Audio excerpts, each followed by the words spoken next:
네, 안녕하세요. 오늘은 제가 좀 늦었습니다. 정관종요, 정관종요 에피소드, 오늘은 활의 오묘한 이치인데요. 그 평생을 이제 전쟁터에 있으면서 이제 당태종은 활과 칼 같은 것을 많이 써서 이제 했는데, 활의 이치에 대해서 어떤 것이 좋은 활이고 어떤 것이 이제 그렇지 못한 활이냐 할 때, 활이라는 것이 그 활이 이제 나무를 만들잖아요. 그 나무의 그러니까 중심이 제대로 잡혀 있는 나무를 써야지 되는 것이다. 뭐 이런 소리를 이제 하니까 신하가 하니까 당태종이 내가 평생 활을 갖고 살았는데도 활의 그런 오묘한 이치와 차이를 몰랐다. 그런데 지금 내가 나라를 세운 지가 얼마 안 됐는데 어찌 내가 평생 쓰던 활도 모르는데 이 처음 해보는 나라를 다스리는 것을 하겠느냐. 그런 얘기가 이제 나옵니다. 그래서 사실은 뭐 저도 평생 이제 그 금융시장에 있었고, 그런데 금융시장에 이제 그 뭐 주식시장이나 코인시장 같은 거를 이제 했는데, 그러한 것을 평생 그 바닥에 있었으면서도 그걸 잘 몰랐는데 어떻게 이제 새로운 것을 했을 때 잘할 수 있느냐. 그러니까 월급쟁이 생활 25년 하다가 이제 이렇게 조그맣게 이제 연구소라는 사업을 하고 하는데, 한 뭐 처음부터 그런 소리는 들었죠. 네가 사업할 체질은 아닌데, 뭐 챙기는 것보다 주는 걸 좋아하니까 사업할 체질은 아닌데, 뭐 네가 하는 일이 무슨 일인지는 모르지만 아무튼 무조건 열심히 해라. 무조건 네가 하는 일을 닥치고 열심히 하다 보면 어떤 것은 세모고 어떤 것은 네모고 어떤 것은 동그라미라는 것을 한 3년이 지나면 알 수 있을 것이다. 이제 3년 지나서 네가 하는 일이 뭔지 좀 알겠다 싶으면 그때 딴 생각하지 말고 계속 더 2년을 열심히 해라. 그렇게 해서 5년이 되면 세모를 네모로 만들려면 어떻게 하고, 네모를 세모로 만들려면 어떻게 하고, 동그라미를 세모로 만들려면 어떻게 하고, 그렇게 하는 것이 5년이 지나면 눈에 보일 것이다. 그랬는데 제 경우는 한 10년 지나니까 보이더라고요. 10년 지나니까 이렇게 해야 되겠다, 저렇게 해야 되겠다라는 게, 사실은 월급쟁이하고 이렇게 뭐 조그만 자기가 장사나 사업하는 거하고는 다르잖아요. 월급쟁이야 남의 돈으로 하는 거니까 남의 돈으로 하는 거고, 그 이제 조그만 회사라도 이거는 자기 돈을 놓고 해야 되는 거고, 뭐 사무실 임대료라든지 직원 월급이라든지 여러 가지로 이제 생각해야 될 게 많은 거죠. 그래서 뭐 저희 집 아이도 뭐 요즘 뭐 다들 이제 사업해야 돈 번다고 하는데, 그냥 뭐 자기도 나중에 사업한다 그러면 제가 뭐 아무 소리 안 하죠. 그냥 다 겪어봐야 되는 것이니까. 그래서 이제 당태종 같은 사람도 평생 활을 갖고 썼지만 활의 오묘한 이치를 몰랐듯이, 저도 사실은 뭐 평생 주식시장에 있었지만 주식시장의 오묘한 이치를 몰랐던 거죠. 왜 몰랐을까요? 개념과 본질을 몰랐던 거죠. 개념과 본질을 알고 나면 그때부터는 뭐가 잘못됐는지 뭐가 되는지 알 수 있는 건데, 그걸 몰랐던 거죠. 마찬가지로 우리가 대부분 사람들이 살지만 내가 누군지, 내가 몸을 가지고 무엇을 해야 되는지, 상대방은 누군지. 다만 오늘은 말씀드릴까요? 사람들은 숨 쉬는 거 빼놓고 다 거짓말입니다. 거짓말이라는 것은 남을 속인다는 게 아니라 자기가 자기를 속이고 있는 상태이기 때문입니다. 숨 쉬는 거 빼놓고 누구나 다 거짓말입니다. 자기가 자기를 모르고, 자기 인생의 주체를 모르고, 자기 인생의 진정한 행위자인지 모르고 하는 겁니다. 나도 상대방도, 내 앞에 있는 그 누구도.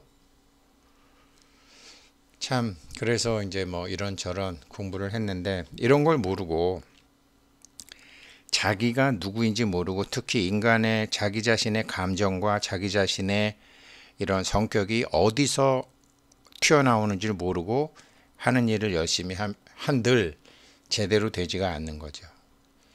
그래서 오늘은 그 당태종의 그 활의 오묘한 이치 이야기 편으로 한번 보시고, 최기업 선생이 이제 양궁과 국궁의 차이로 하는데, 저도 뭐 이 강의, 최기업 선생 강의 들으면서 알았는데, 양궁은 눈으로 관역을 보고, 그러니까 이렇게 화살을 놓는 부분이 그 화살 줄을 눈에다 갖다 놓고 이제 하지만, 국궁은 놓는 것이 눈 뒤로가 있다.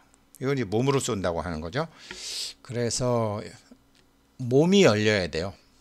몸이 열려야 됩니다. 몸이 열리기 위해서 저도 이제 제가 뭐 가슴을 여셔야 됩니다 이런 소리를 하는데, 몸이 열리는 수행이 이제 제일 쉬운 게 자기 호흡을 관찰하는 겁니다.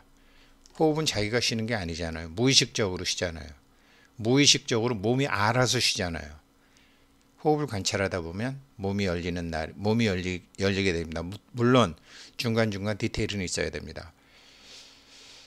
한번 그래서 몸이 열리는 수행, 몸이 열리게 되면 그때부터는 뭐 보이지 않는 것도 보게 되고 굉장히 이제 온몸의 감각이 살아나기 시작하죠. 한번 오늘 최기업 선생 강의 한번 들어보겠습니다.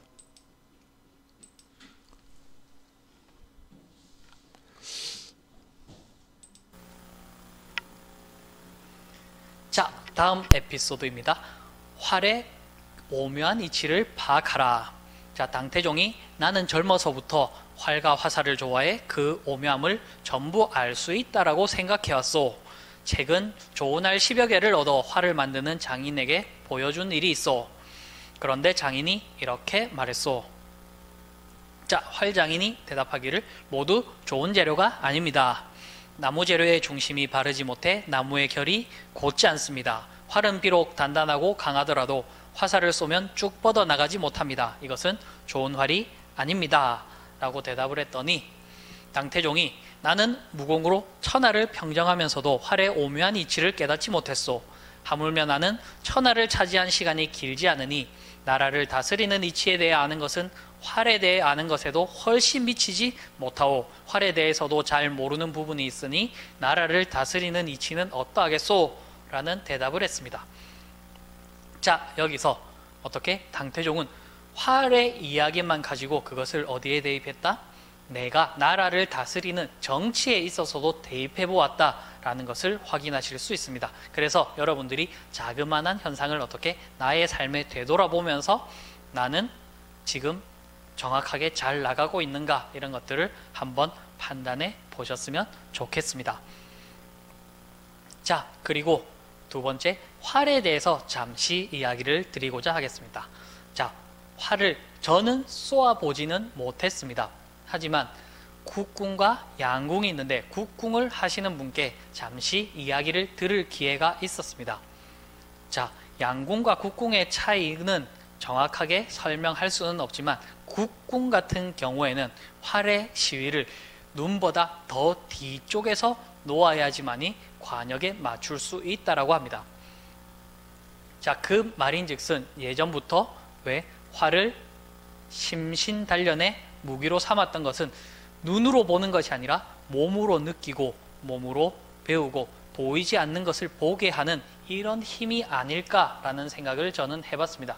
그래서 여러분들이 눈으로만 보는 것이 아니라 몸을 바르게 내가 하고 있는지, 정확하게 화살의 시위가 되고 있지 않은지 확인을 끊임없이 함으로써 양반이나 왕들이 그렇게 수련을 해왔던 것이 아닐까라는 생각을 했습니다.